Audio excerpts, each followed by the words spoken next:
Hi everyone, thanks for joining us. We'll get started in a few minutes.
Hi everyone, thank you for joining us for our first webinar on fundraising.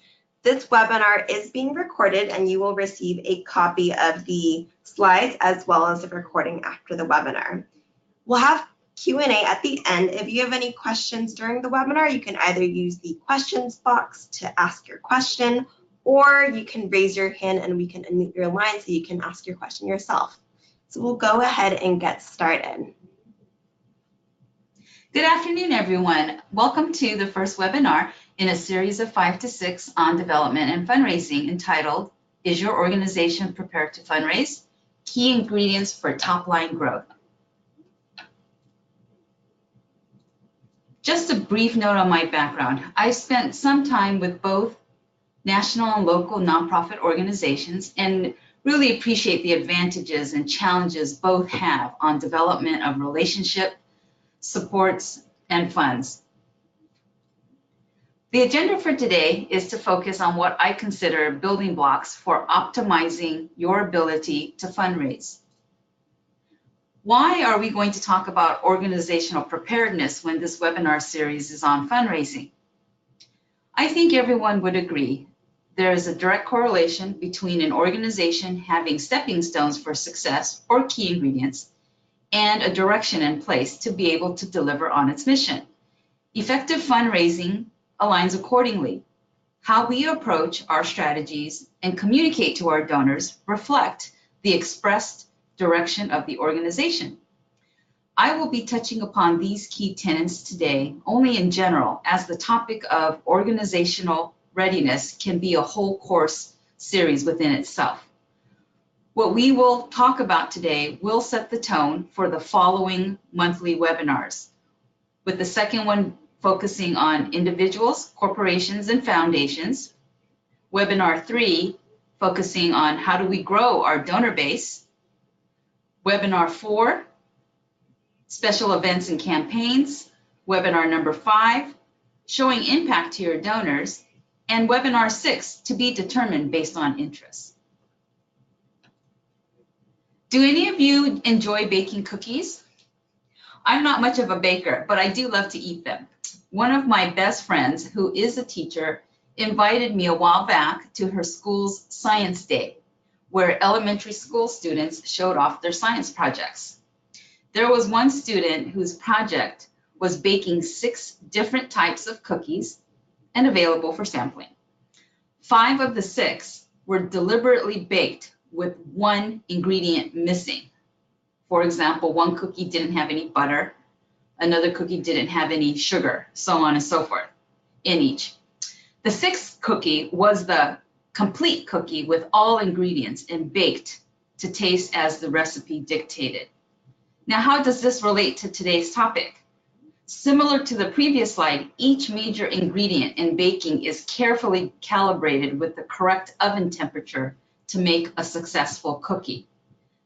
With key ingredients missing, you still have a cookie and people can eat your cookie, but is it the cookie you want it to be? Now I'm hungry. Okay, before we can begin speaking to organizational readiness, which again affects fundraising, we each have to have a sense of where we're at. This slide in front of you is an example of a maturity model where it allows you to assess the degree of formality in optimization of processes, from ad hoc practices to formally defined steps to managed result metrics to active optimization of processes. In other words, with the understanding that the further left with the further right your organization is, the higher the value of your organization to society and the ability to create impact. Please take a few minutes to review and determine where you think your organization is.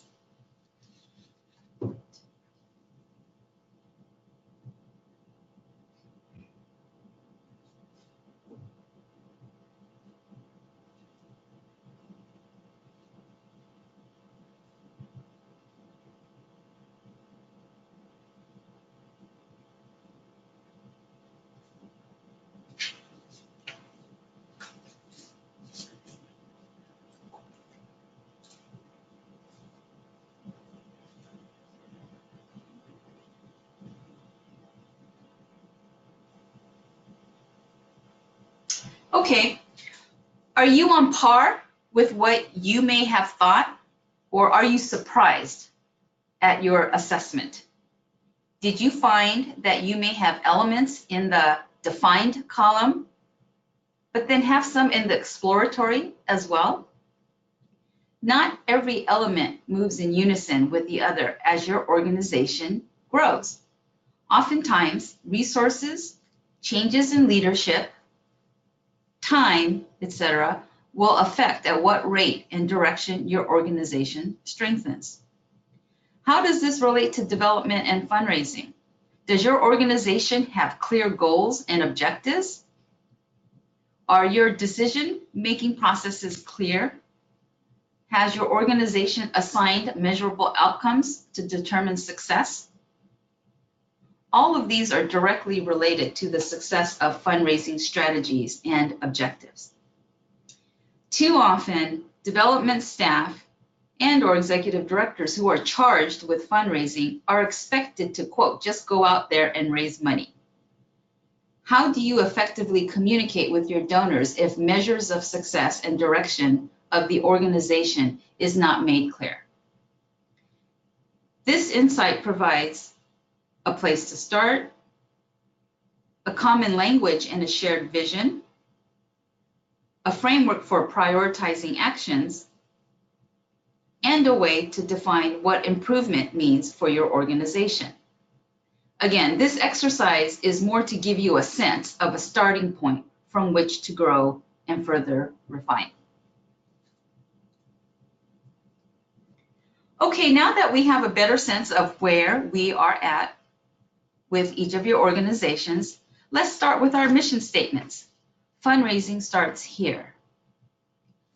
While we are not here today to evaluate the clarity, the depth, or value of your mission statement, the takeaway with your mission statement is that in addition to it being the foundation and driver of all your programmatic activity, it should also be deeply embraced and embedded in your messaging to your stakeholders. What you see here is AAJC's mission statement.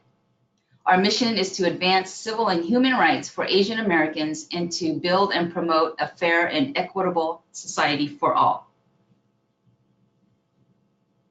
How we visualize and drive our programming is through 3 buckets that you see below: strengthen roots, promote equal protection, and build political power. In further breaking this down, you can see below the descriptions of each of those 3 buckets in which we do our work. From a development perspective, we incorporate this in every proposal, report, and take a deeper dive into one or more areas, depending on what the interest of the donor is. If we are offered an opportunity of funding where the programmatic effort is defined by the donor, for example, this is common with corporate donors, we have to ask ourselves first, does it align with our mission?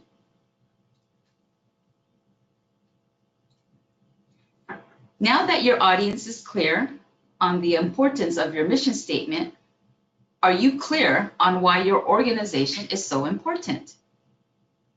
There are over 1.4 million nonprofit organizations in the US today. Moreover, there are approximately 1,000 types of nonprofit organizations. That means there is a lot of competition for financial support out there. Why should funders invest in your organization over another similar competitor or collaborator? Your value proposition, where you see the tip of the arrow where the overlap occurs on the slide, between your nonprofit organization and the community or societal need. Any and all support you solicit speaks directly to the problem you are solving, how it targets the community, families at need, and the larger societal impact it will have. As an example, let's go to slide number 9. ACE is a national Asian American Pacific Islander Chambers of Commerce. It was only about 2 years old when I first joined as its VP of Development. And the organization was still trying to figure out the most strategic direction of its programming. I created an assessment chart for the board of directors so we could see a visual of what our competitors at the national level were doing to get a sense of our strengths and to figure out our unique positioning. You can see ACE at the far right column. The ABC organization at the far left was also an AAPI Chambers of Commerce at the national level, in existence for over 30 years and already had a national presence. The other organizations were other chambers of commerce, namely those targeting specific communities of color.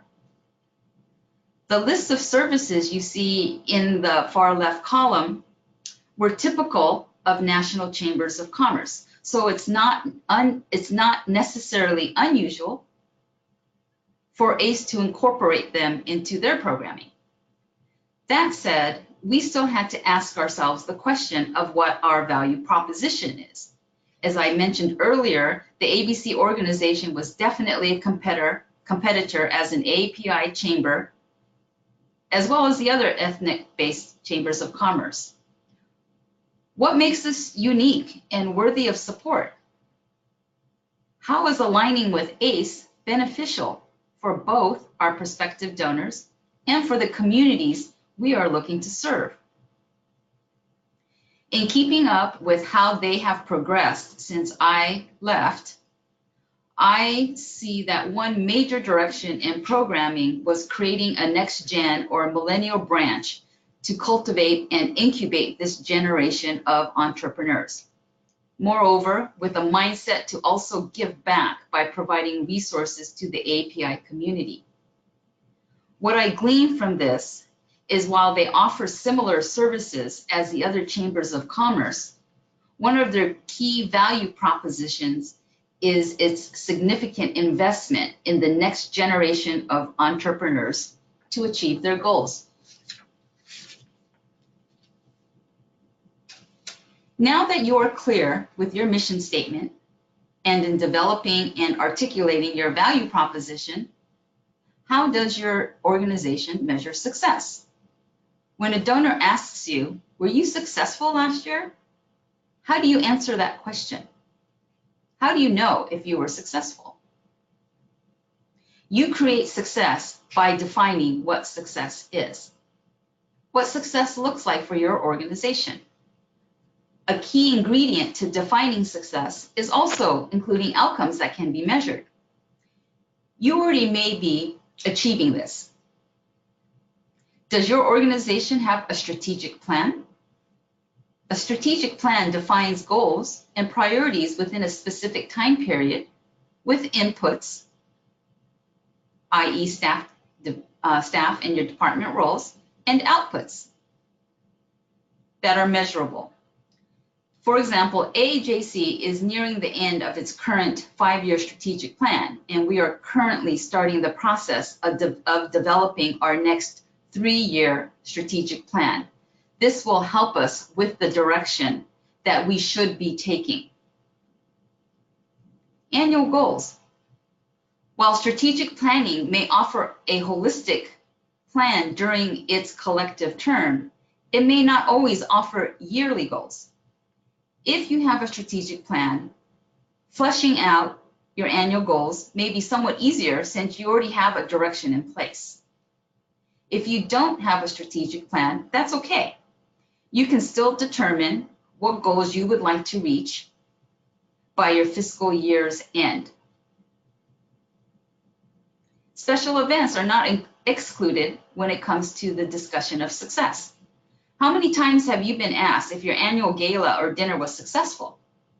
Somehow the answer always seems to be yes.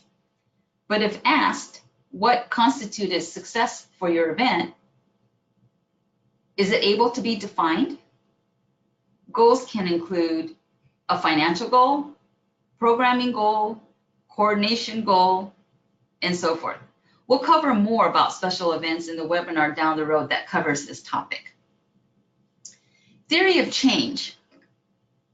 What is theory of change?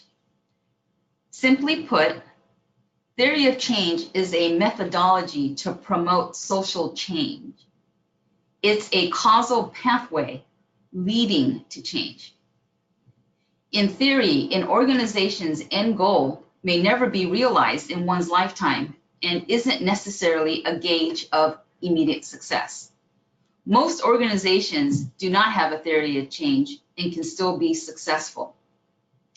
Developing the theory of change requires time, resources, commitment by leadership, board, staff, thoughtful and forward thinking, and a commitment to incorporate it into the culture of your workplace. It definitely does not happen overnight. It does not move forward by only one or a few individuals. A logic model is the nuts and bolts of your ultimate goal, which includes 100% of your staff in order for your organization to achieve its goals. Let's take a quick look at the example on the next slide to give you a glimpse of this theoretical framework. Again, simply put, theory of change is a pathway to social change. Where it's key to development is theory of change can also help identify funding sources, some that may not necessarily be obvious on the surface. To simplify, the image in the left blue box gives an example of the problem of always being late to work. Looking at the perceived root causes and consequential effects and further causes, This example illustrates how one might solve this problem, addressing and executing a deliberate cause and effect pathway to not always being late to work. The example in the right yellow box illustrates the theory of change at API ASF, a former place of my employment. In summary, API ASF's end goal was to create a more vibrant America by tackling the problem of poverty by identifying access to higher education as one approach to the solution.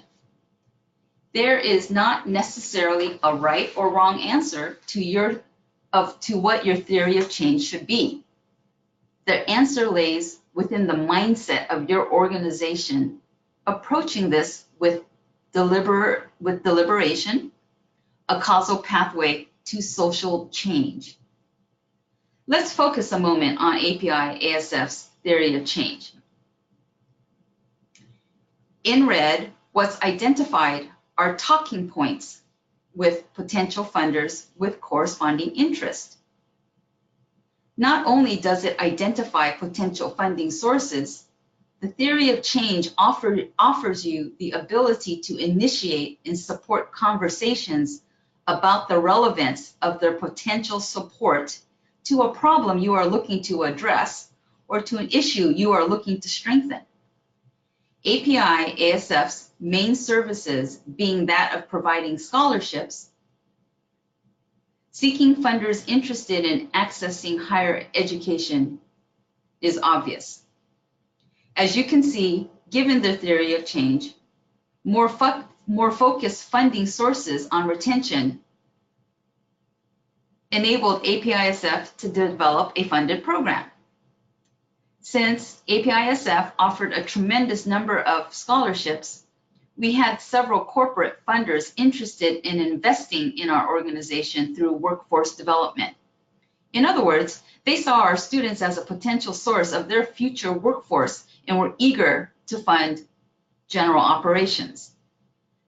Jumping ahead, because, quote, creating a more vibrant America, defined as helping reduce poverty, was clear in its theory of change, APISF was able to speak to foundations with interest of reducing poverty. Have you ever been in a situation with a potential or existing funder where they asked you if you can do project XYZ if they gave you financial support? I know I have, since most organizations for whom I worked did not have a theory of change at the time or a clear direction on our ultimate end goal. It wasn't always easy to say yes or no because I wasn't sure if their proposed project was a fit when it came to our organizational priorities, availability of resources, and time. I oftentimes had to say that I'd get back to them. I must admit, though, there were several moments where I just wanted to say, that's a great idea, yes, let's do it. And not knowing if I, would be making a mistake, making a premature decision just based on what I thought. What is this thing called social impact? Social impact is the effect an organization's actions have on the well-being of a community. There was a time back in the day for corporate donors, for example, when it was sufficient to focus simply on anecdotes and the emotive or, quote, feel-good factor, which are psychic benefits that people experience from knowing they are supporting a good cause. There's nothing wrong with that. We do important work, and it does feel good. But behind all the pictures, the stories, and the mission statements lie the essence of what we are really selling. It's the outcomes we produce. The outcomes are the positive changes in the world that we create as a result of the work we do. The lives we change, the jobs we create, the awareness we raise, the skills we teach, the animals we save, the land we protect. It's the appeal of why a donor should choose to support your organization. Today, with the variables of the number of nonprofit organizations, the competition for funds, the rising expectations of corporate social responsibility, and the accountability of foundation stakeholders of their investments, the focus has been shifting to the social impact in such opportunities nonprofit organizations can offer to potential donors. How many of you focus on your messaging on why they should support your organization? Do donors want to give to your organization, or do they want to help create positive changes for families, for individuals, communities, the environment, and so forth? Jason Saul's book, entitled The End of Fundraising, offers an interesting and somewhat alternative approach on social impact and embraces the social capital market. It's a marketplace in which social impact is valued, bought, and sold. The value of social outcomes is real and can be measured in dollars, not just outputs. I realize this may stray from the traditional foundation upon which nonprofit organizations were created and exist today. But understanding the role of social change in our economy can help capture and communicate impact in simple, compelling terms. Identify the new market stakeholders that value nonprofit outcomes. Create powerful value propositions to increase leverage and improve the success of your pitches to funders. The takeaway here is not to rid your organization of the sweat equity you and your predecessors have created. It's to expand your framework and potentially open more doors of support, in addition to those you already have. Being able to define social impact, whether through Jason Saul's approach or not, collecting and utilizing data effectively is a key ingredient. 1 million website visitors. Would most of you agree that this would be great news of your organization, for your organization? I think most of us would say yes. What if, on the other hand, your organization's goal was 5 million website visitors last year? Now, how does this 1 million number look? Is 1 million good in that it's more than what your competitors' website analytics are? Is it the first time you're measuring how many you have and you are using this as your starting point to measure future growth? Although my parents always used to get upset at me when I used to say, "So what?" as a child, I guess old habits die hard. The significance of what I call the so what factor is just that. So what? Data has no meaning if the context and what you consider as purpose and success are not defined. There are several purposes for collecting data. One is benchmarking. You need a starting point. This will help determine if you're progressing. For example, at AAJC, our focus is on policy and advocacy, not direct services. How do we measure this? How do we collect data? For now, we have determined that one way of measuring our success is our visibility on the Hill and in the national landscape, what engagements we do and why, convenings we lead and participate in, and capturing numbers of these activities as well as quantifying our engagements and participants. Once we have an opportunity at year's end to look at our data and analyze it, we will be in a much better position in further defining our impact and making sound decisions accordingly. As you define your purpose and success and continue gathering data and analyzing it, this leads to it strengthening and validating your organization's value proposition. There is a difference between articulating that your organization, quote, saves many lives.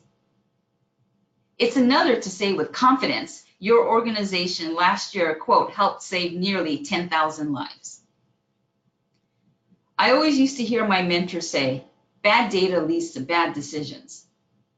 The data you collect may or may not support your initial objectives. Hence, accurate data can help reinforce what you originally set out to do, or it can be a determining factor in changing course. Either way, this is information that is valuable for your organization and therefore fundraising. While anecdotes and real-life client stories are and will always be valuable, can you see how data, if used properly, can further support your value proposition? Now that we have our social impact, how do you communicate it? We'll be spending some time in a webinar down the road to focus on this more substantively. For now, the takeaway is that we have several opportunities to articulate our impact to our stakeholders. For AAJC, this slide shares a snapshot of ways we communicate our impact outbound, whether it's through our website, press releases, our monthly e-newsletters, our direct mail campaigns, through social media, our annual report, and through various reports that we need to submit to our funders.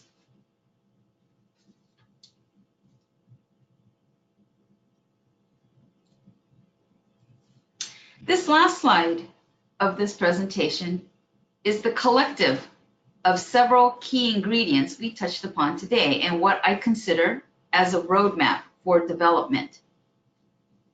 Starting with your mission statement, your staff, leadership, decision-making team help determine your yearly organizational priorities, which then helps drive what the revenue goal should be. Development's job is then to plan raising that revenue purposefully so that you can reach your ultimate revenue goal. This take-home exercise is purely optional. It's an exercise on helping build your value proposition. You can see the example of an organization working with the homeless. With your $100, homeless adults gain a place to sleep, access to tools for a job search, which then leads them to find jobs, housing, become self-sufficient, no longer being a burden. As a donor, you help create lower social costs, more contributing citizens, and a stronger, healthier community. Several nonprofit organizations stop in their messaging after the first section. They simply describe what their organization does. And then there are those which will stop at the second, right? They'll take it one step further. But it's really the messaging that is geared to the donor in that third section. That is the section where I believe that many nonprofits have a difficult time in being able to articulate. I think this is a good learning exercise like any other muscle memory exercise. With practice, it becomes automatic. I'm more than happy to review and comment if you're interested in doing the exercise. I can be reached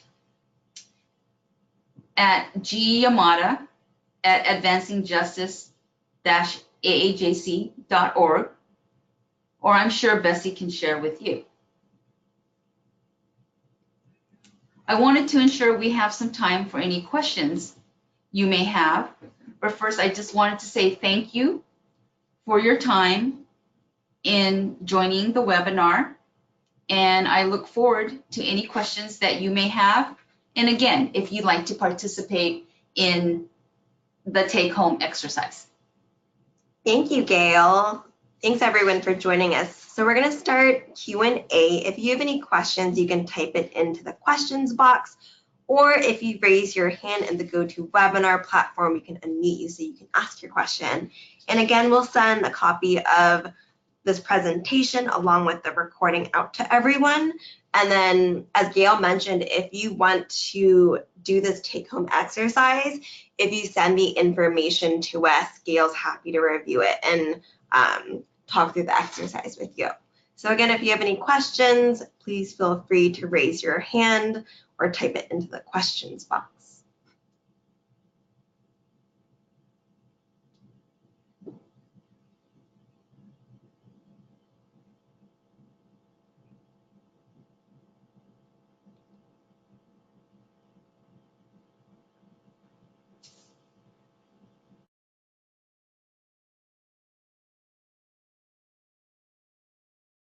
All right, we have one question.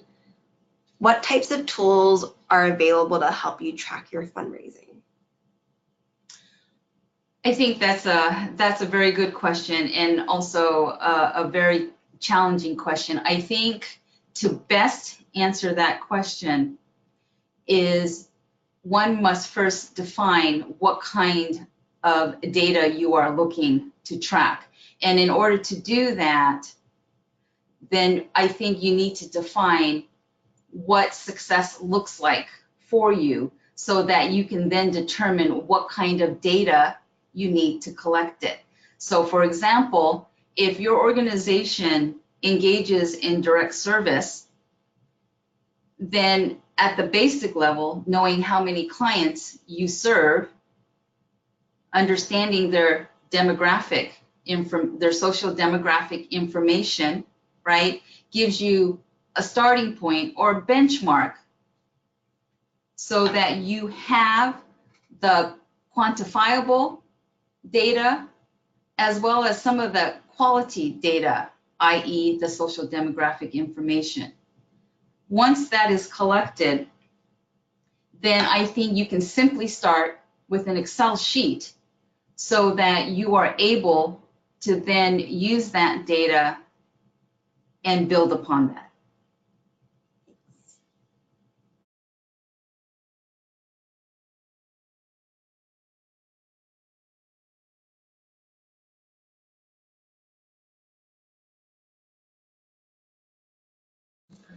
All right, it seems like we have no more questions at this time, so we will end the webinar. Thank you everyone for joining us. And if you have any questions after we end the webinar, please don't hesitate to email us and we're happy to follow up. Thank you for joining us today.